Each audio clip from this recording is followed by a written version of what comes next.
Today we are diving into one of the most underrated towns in Lee County, Alva, Florida. Hey there, I'm Jessica Gatewood. I am your go-to resource for all things Southwest Florida real estate. I was born and raised right here in Lee County, so if you are thinking about making a move to the area, shoot me a call or a text. I would love to help you. Let's talk. All right, so Alva is not a place that typically shows up on someone's radar right away when they're moving here from out of state, especially.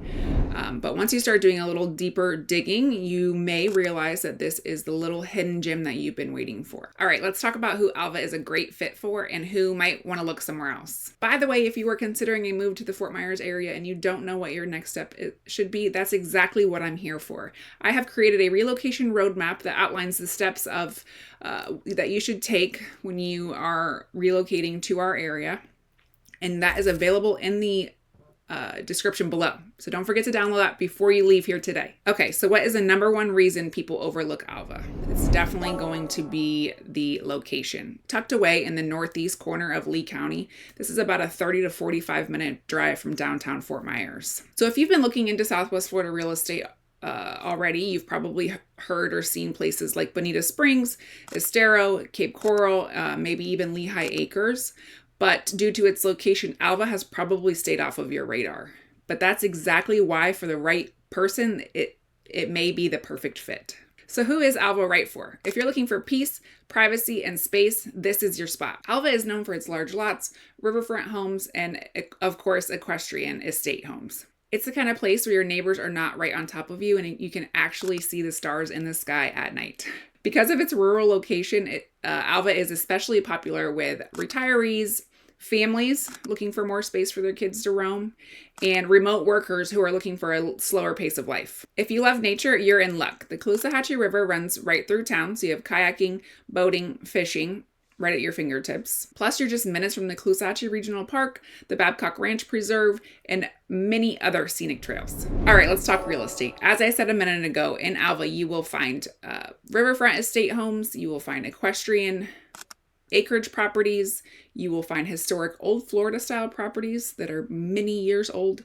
You will also have on the other end of that, the new construction, lots of new construction communities coming to the area, good or bad, whether we love it or hate it. And there is a ton of vacant land. So if you wanted to buy property and build your own home, or the ever so popular barn dominiums right now, that's a possibility also. Currently, on average, the riverfront estate homes are selling for $650K all the way up to $1.9 million. The current active listings are ranging from $775,000 up to $2.8 million. There's even one listed at $4.99 million. That's a whole private island. These higher price tier homes do exceed the market as a whole, average days on market, obviously. So for the riverfront estates, the average days on market right now is about 200 days. The acreage and equestrian properties are priced pretty similarly to the riverfront estate homes, with the current average or the current list prices ranging from $640K up to $7.45 million. Again, there's fewer buyers in that price range, so the average days on market tend to be longer. Within the gated communities, places like River Hall, the average price point is more in line with the overall median of Alva, and that's about $450,000, with the average days on market about 120 to 200 days. And the same goes for the old Florida style historic homes, about the same as the gated community properties, of course relevant to their property condition and the size of the property they are on. And then lastly, the current vacant land listings range from under 100,000, and now keep in mind that those are standard like quarter acre lots, some of them up to 1 acre. And then the high end of that is 7.45 million, and that's 105 acres. As you can see, there's a wide range of options throughout the Alva community, and really something for everyone, depending on what your lifestyle is and what you're looking for. If you're curious what your budget can buy here in Alva, shoot me a text or an email and I can send you what is currently on the market in your price point. All right, so on to what is likely the most important part for you if you are a parent, the schools.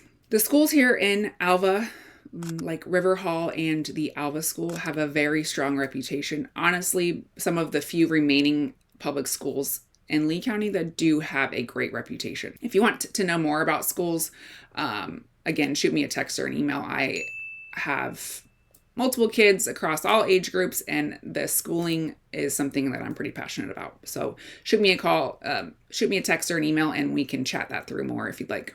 Now, as far as the community as a whole, it will bring you back to as close to the 90s I feel that you can probably get in the 2020s. It's the kind of town where people know each other. Like, you're gonna see someone you know at the grocery store, at the farmer's market, at the feed store, at community events. But I have to keep it real. Alva is not going to be for everyone. If you are the type of person that needs to be able to run to the grocery store real fast, or run to Target, or run to Whole Foods, this is not going to be the place for you. It's for instance, the closest Whole Foods is going to be about probably an hour from Alva. And then the Target, again, there's one a little bit closer.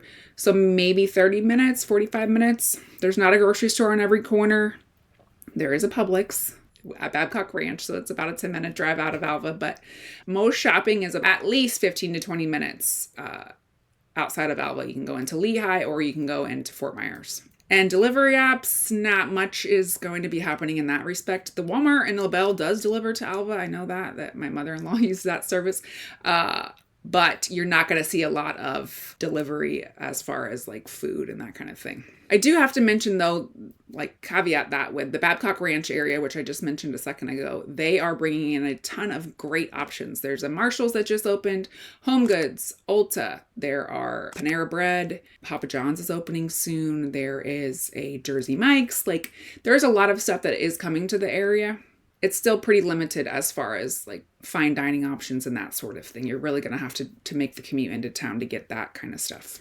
Are you planning a trip to check out the area? Reach out and I can curate a custom maps route for you, and not just with homes, but some of the best places to eat, the local things to do, and then the neighborhoods that will fit your lifestyle the best. That way you're not just driving around aimlessly trying to figure out where you might like to live. Okay, now I have to say that Alva isn't boring. It's just low key. There's really a lot to do. You'll find seasonal events, farmers markets, and local gatherings, especially in that Babcock Ranch, which you've heard me mention at least once or twice already. They do food truck Fridays and Saturdays where they have a live band come out and food trucks come into their little town center, and that's open to the public. There's small town parades and craft fairs. Now, it's not Miami or Tampa or downtown Fort Myers even, but if you appreciate community-driven events, you will really feel right at home here. All right, on to the next hot topic. As always, traffic, transportation, and commute times. Now, an important point to note here is there is no public transportation to and from or within Alva. So if you work in Fort Myers, you're going to be commuting using State Road 31 and State Road 80. Now, they are working on expanding these roads and making them more manageable with all of our new residents, but that said, as with, I think, most communities, the infrastructure is behind. So those, you will see it get a little busy at rush hour times, going to work, going to school, morning and night. But it's really manageable especially if you're coming from a larger city. People laugh at me when I say our traffic's bad, but honestly, it's manageable. Now, if you're commuting to Bonita Springs or Naples for work from Alva, that is going to be a pretty long haul, especially during season. Quote unquote season. That's like October through Easter, where it's going to be a little bit thicker on top of the normal work and school traffic. So that might be something you consider. I mean, I could see it taking 2 hours to get to Naples. And that's on a bad day. On a good day, I'm in North Fort Myers and it just took me 45 minutes to get to Naples. So add about an hour to get to Naples from Alva. All right, so to wrap it all up, if you are looking for space, privacy, riverfront charm, and small town community, Alva could be exactly what you're looking for. But if you need walkability, constant entertainment, or dozens of dining options, you may want to reconsider Alva and instead look into places in Fort Myers like Estero or Bonita Springs. But that's exactly what I'm here for. Check the description below for that free buyer's guide and also the relocation roadmap, which will help guide you through the process. And if you're even thinking about moving to Fort Myers or the Southwest Florida area, whether it be in 2 weeks or 2 years, call or text me to schedule a call, and we can go over and get a plan of action for you. And hey, if this video was helpful, please hit that like and subscribe button so you don't miss out on any future videos, and I'll see you in the next one.